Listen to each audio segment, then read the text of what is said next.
When I faced hard things, hard interactions and conversations, not only did I not know how to communicate skillfully with the person with whom I was having that difficult experience, but also I didn't know how to not get taken over by the intensity of feelings and stories I would make up in my mind, in my internal dialogue. And then, inevitably, habitually, the decision would be the same, and that decision was to disconnect. I don't like to argue, so I say nothing and fume for days. How do I set boundaries without sounding like a jerk? I hate the idea that I might accidentally offend somebody, so sometimes I'd just rather say nothing at all. Welcome to the Language Alchemy Podcast, and thank you for joining me today. This is your host, Alejandra, a transformative communication teacher and coach devoted to helping you have more peace and more harmony in all your relationships. Recently, I was talking to Jay, a student of mine who's taken many workshops with me. She said, Alejandra, I'd love to know how you work with your communication when things are hard for you. I thought it was such a beautiful question. Yes, in our life as human beings, we all have hard moments, hard situations, hard conversations, hard seasons. And today, I am going to share with you how I use my internal and external communication when things are hard for me.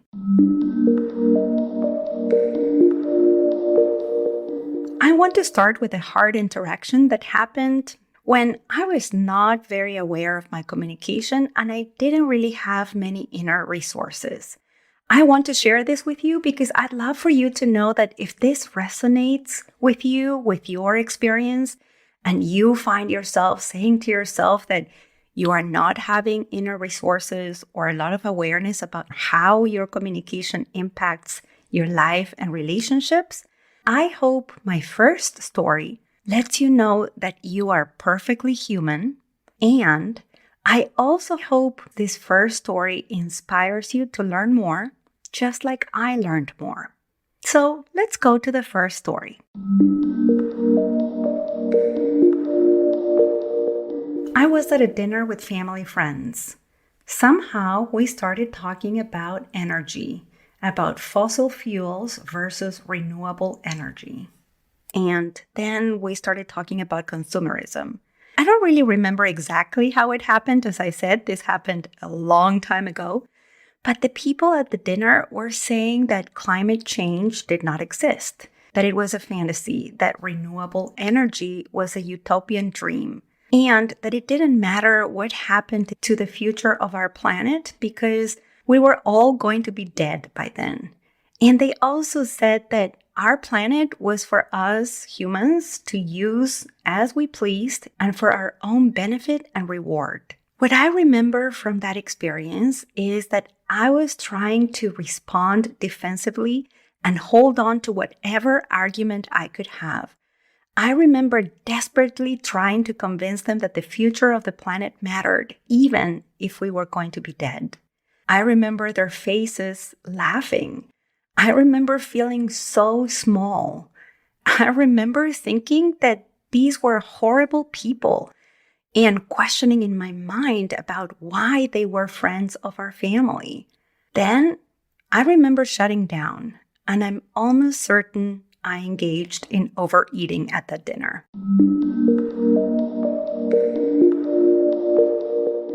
Later on, when we got home, I could not keep it together. I sobbed for hours, and I fell into despair. The pain turned into anguish, and it wasn't just about this conversation, our family, friends, their beliefs, my beliefs. It was about the whole state of this country and then the whole state of the world. I spiraled into a state of grief. And days later, I remember saying to Matthew that I never wanted to see these family friends again. I don't know if this may surprise you, but this kind of communication and this way of being with things when they were hard for me, they were not completely atypical for me. When I faced hard moments, my knee-jerk communication reaction was to defend, to get righteous, to try to convince the other to see my perspective as right or better.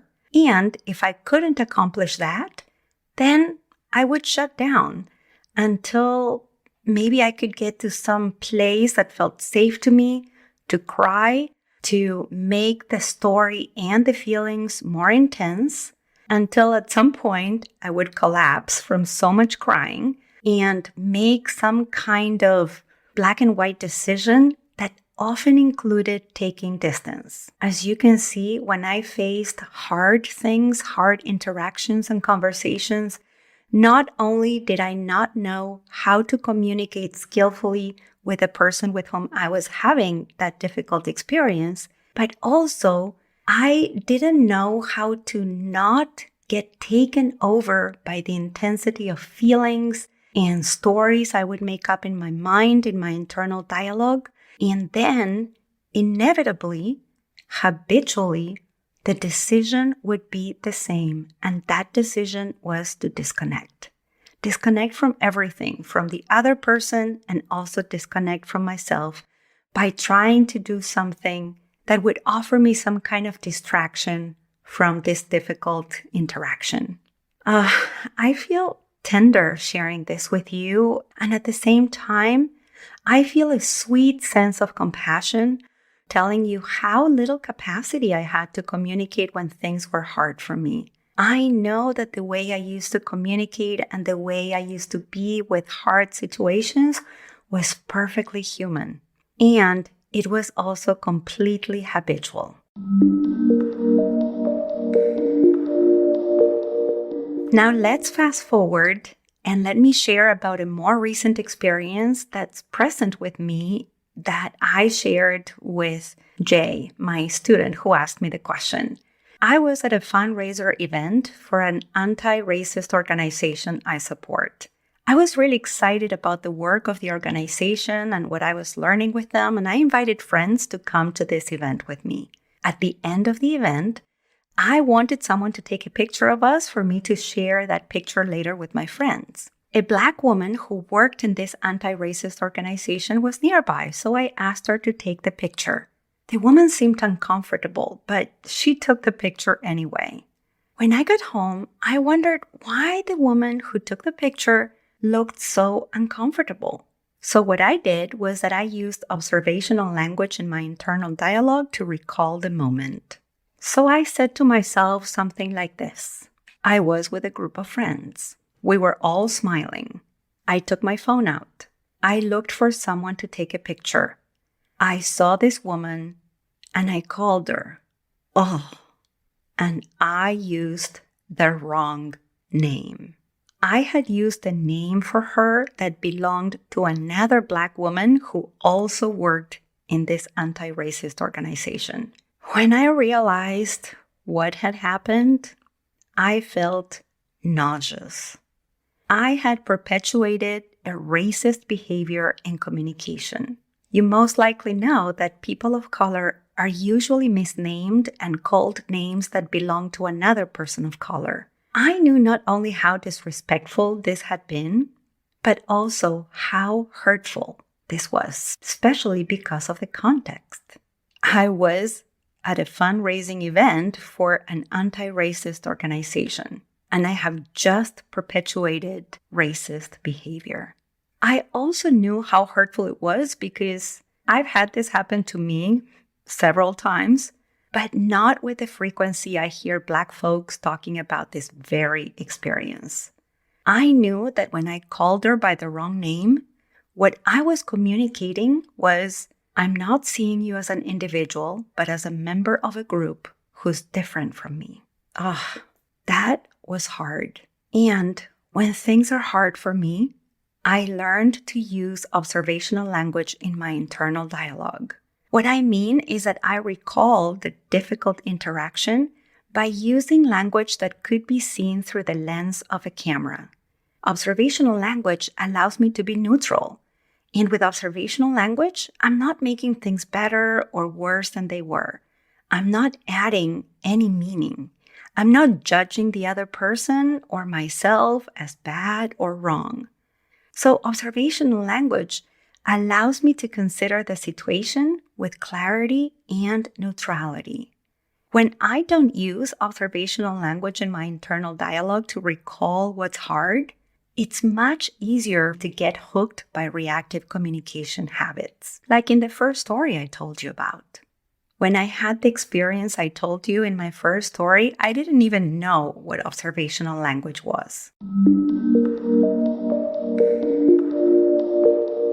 Now, as I just mentioned, in this most recent hard interaction, I connected to the feeling of nausea in my body. Before I was committed to explore how my communication was impacting my life, I had no idea how to connect to my body sensations or why that was important. I had to learn to pay attention to my body. The body, and you've probably heard me say this before if you've been following me for some time, the body is our internal communication system and our most immediate communication system. Our body tells us the truth. So in this case, once I contacted and was willing to be curious with the sensation of nausea in my body, I noticed that that sensation was telling me that I was sad. And so I became curious with the sadness. In this instance, I discovered that I was sad that I had hurt someone. I was sad that I had perpetuated a racist behavior. I was sad that I was living in a time in which racism is, as Robin DiAngelo puts it, like the air we breathe. We're impacted by it, but we don't notice it until we're conscious of it. I was sad that I wasn't conscious of it in the moment. This sadness also said, Alejandra, you care about this woman. You care about her feelings. You care about the impact your communication has. You care about what you bring forth with your communication.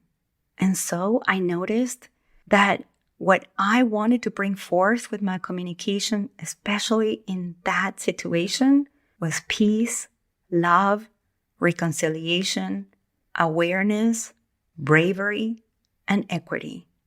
I knew these were my values, and I know that the more I connect to my values, the more I'm able to connect to my capacity to show up as an adult and choose to take skillful action based on my values.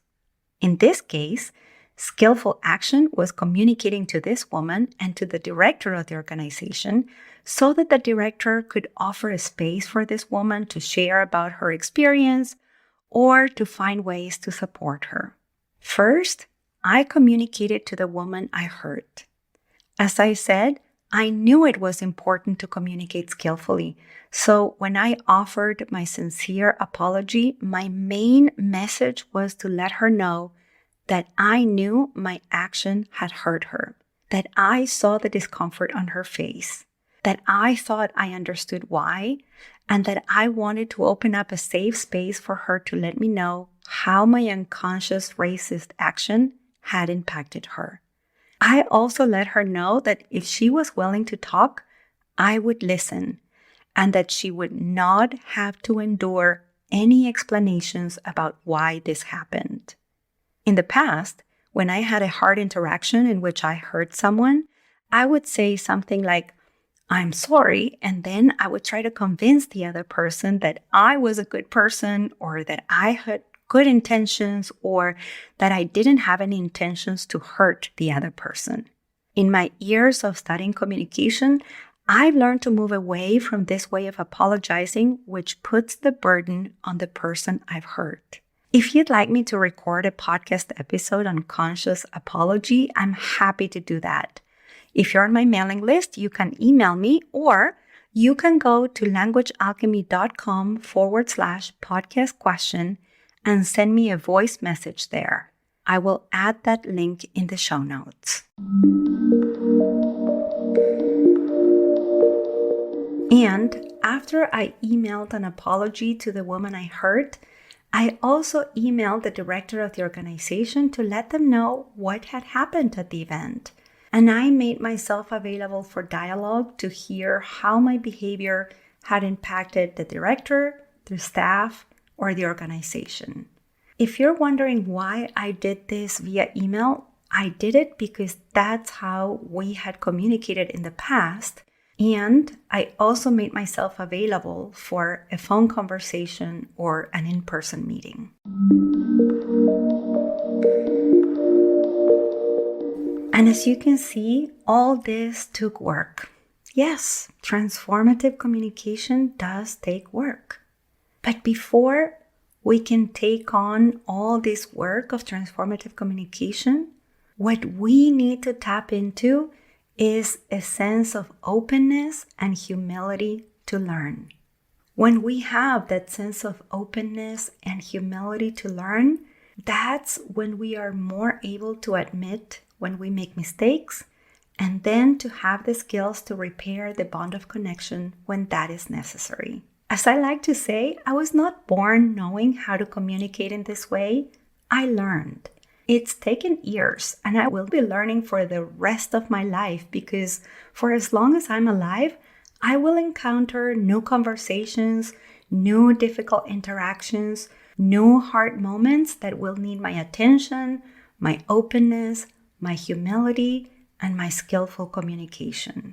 Now, if after hearing this, you say to yourself, yes, I would like to take that first step and learn about how my communication is impacting me and others and what I can do to learn, then I suggest you take the quiz I created for you, in which you'll find out about the main communication habit you need to be aware of and keep in check to have the life and relationships you want and deserve, especially when things are hard for you.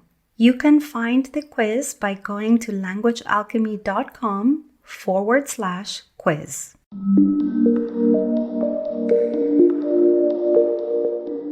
And now let's recap what you've heard in this episode. In this episode, I talked about 2 experiences that were hard for me, and I shared with you the actions I took. In the first experience, all my actions and communication were reactive and habitual. In the second experience, my actions and communication were anchored in my commitment to bring forth peace, love, equity, and maturity to all my relationships through the way I communicate. I'd love to hear how this episode was for you, what resonated for you, what questions you may have. If you are on my mailing list, you know how to reach me, or you can go to languagealchemy.com/podcast question and you can ask me questions there. And of course, once again, if you're willing to take the first step, take the quiz by visiting languagealchemy.com/quiz. Thank you so much for listening, and a big thanks to Jay for asking me that question that became a whole podcast episode, and for her willingness to learn to take skillful action through transformative communication when things are hard for her. Until next week, and as we say in Argentina, ciao ciao! Original music by Gary LaPoe. You can find all links in the show notes at languagealchemy.com.